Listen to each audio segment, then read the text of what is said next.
जी राधे राधे। देखिए, मैंने एक वीडियो बनाया था तो उसमें पितृदोष के विषय में कुछ बताया था। तो कई लोगों ने उस पे पूछा कि आप ये बताइए कि हमारा उसमें क्या दोष है कि हमारे माँ या पिताजी ने कोई ऐसे कार्य नहीं किए जिससे से इस चीज़ को दिक्कत आ रही है। आप विश्वास कीजिए, जो 70-75 सन की कुंडलियां हैं उसमें पितृदोष है, मगर उसका सामंजस्य ऐसे बन गया है, ऐसा इसका लोगों में क्या बोलते हैं समावेश हो गया है कि वो होते हुए भी मैंने पूछा तो उन्होंने बोला कि नहीं, बहुत अच्छा मेरा चल रहा है। मंगल दोष है, एक में दोष है एक में नहीं है, फिर भी बहुत अच्छा चल रहा है। मगर ये 90 के बाद, 90 से लेकर के अब तक जो चल रहा है, इसमें बहुत ज़्यादा दिक्कतें आ रही है। क्योंकि पहले लोग जो थे वो कहीं न कहीं पितृदोष को प्राथमिकता देते थे कि किसी के यहाँ कोई ख़त्म हो गया तो जब तक तिरवही नहीं होगी उसी तरह रहते थे, जैसे क्या कहते हैं बाल बनवाते थे और उनकी क्या कहते तिरवही में जा कर के भोजन करते थे। जो भी अगर भोजन नहीं करते तो सेवा करते थे। तो इससे कहीं ना कहीं परिवार के अंदर पितृदोष का जो मात्रा जो था वो न्यून था ऐसी बात नहीं है, मगर है कि उसका जो प्रभाव था वो बहुत ज़्यादा असर नहीं कर रहा था। मगर ये 90 के बाद से जो कुंडलियाँ मैं देख रहा हूँ, उस कुंडलियों में इतना दोष हो रहा है कि शादी होने के बाद तुरंत तलाक हो जाता है, तुरंत डाइवोर्स हो जाता है। बच्चे पढ़ाई कर रहे हैं, अच्छे ब्रिलियंट हैं, अच्छे नंबर हैं, उनका नंबर नहीं आ पा रहा है। माँ बाप कलुषित हैं, माँ को बाप को नींद नहीं आ रही है, बच्चे उनकी बात नहीं मान रहे हैं। और तो और अब मैं देख रहा हूँ छोटे छोटे बच्चे 10-10 साल के, 12-12 साल के बच्चे नशा में लिप्त हैं, तरह तरह के नशे कर रहे हैं। तो इनका सब का कारण हम बच्चों को दोष नहीं दे सकते हैं।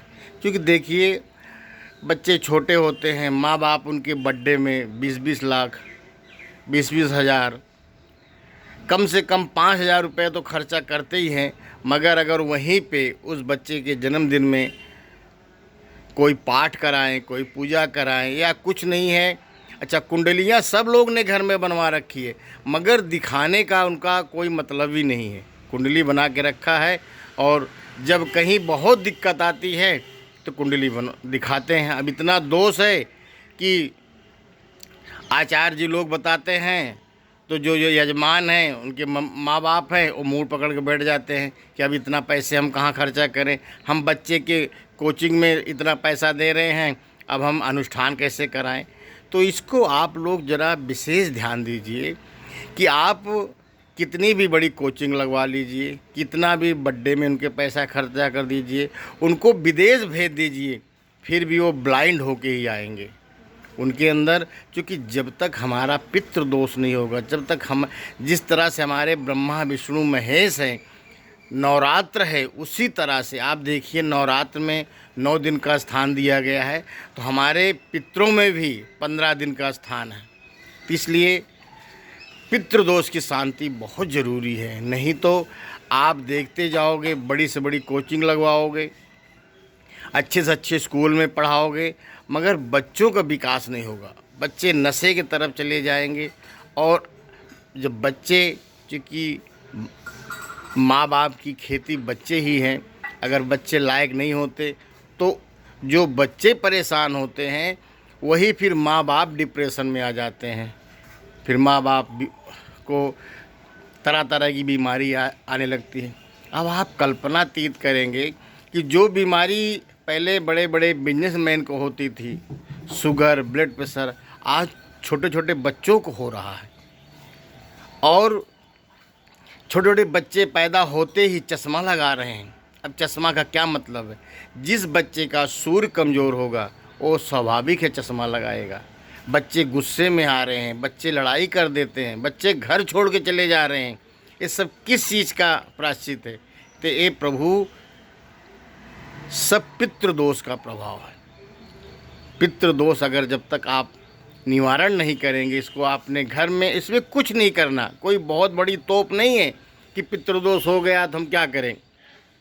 जब भी आपके घर में कोई साकेत को सिधारे तो आप जो नियम है, जहाँ भी आप रहते हो, जो तरह नियम है कि बिना कढ़ाई चढ़े, बिना तावा चढ़े भोजन करना है, और आपको बाल बनवाना है, उनके क्या कहते हैं 13वीं वर्षी में आपको सम्मिलित होना है, तो इससे जो है आपके परिवार के जो पितृदोष है ना, वो न्यून होते चले जाएंगे। और आप देखोगे कि आपके वही बच्चे बिना कोचिंग के, बिना इतना डिप्रेशन के अच्छी पोस्ट पे जाएंगे, क्योंकि कोचिंग आप बहुत लगा दोगे।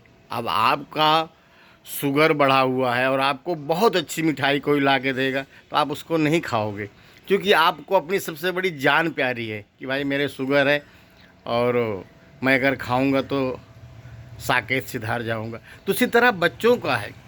अब आप बच्चे को बहुत अच्छे कॉन्वेंट में पढ़ाइए, बहुत अच्छी कोचिंग लगाइए, मगर उनका विवेक ही काम नहीं कर रहा, उनके मस्तिष्क में उफान भरा हुआ है, उत्तेजना भरी हुई है, उनका माइंड बबलिंग कर रहा है, रात को 2-2 बजे तक जग रहे हैं, गंदी गंदी पिक्चरें देख रहे हैं, गंदे गंदे लोग की बातें सुन रहे हैं, तो आप बताइए उनका कैसे विकास होगा। आप कितने भी महंगे स्कूल में पढ़ा दो, अमेरिका में उनको भेज दो, बॉम्बे भेज दो, दिल्ली भेज दो, बड़े से बड़े क्या कहते कोचिंग में लगा दो, भाई कोचिंग तभी वो सफ़र कर पाएंगे जब उनका माइंड कूल रहेगा, उनका माइंड क्लीन रहेगा, तभी हो पाएगा।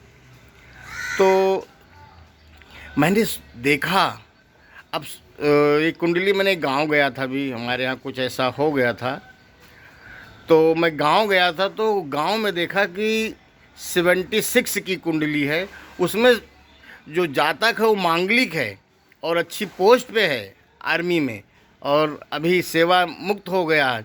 और देखा पत्नी का बहुत अच्छा तालमेल है। पत्नी से मैंने पूछा, बोला नहीं प्रभु वो तो हमारे को कभी डांटा भी नहीं, अगर हमसे गलती भी हो गई तो क्या कहते हैं हमें बहुत प्यार से समझाते थे, बताते थे।